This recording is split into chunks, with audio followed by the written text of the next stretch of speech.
Spending $40 a month on sculpting software when a $20 app does nearly the same thing seems ridiculous until you actually push polygon counts past 10 million. Here's what actually matters when choosing between ZBrush, Nomad Sculpt, and Sculptris in 2026. ZBrush is still the professional standard because it handles 15 million polygons without choking on mid-range hardware. The learning curve is brutal. Expect 30 hours of tutorials. But if you're selling miniatures commercially or need industry-standard file compatibility, the $895 perpetual license pays for itself quickly. Nomad Sculpt changed the game for mobile sculpting.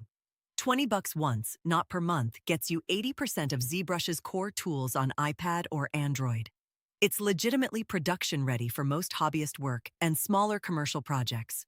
Sculptris is free and great for absolute beginners, but it's discontinued, so don't expect updates or bug fixes. Bottom line, professionals need ZBrush's power. Hobbyists should grab Nomad Sculpt. Beginners can start with Sculptris before committing money. Check the full guide at NozzleDown.com, link in the description.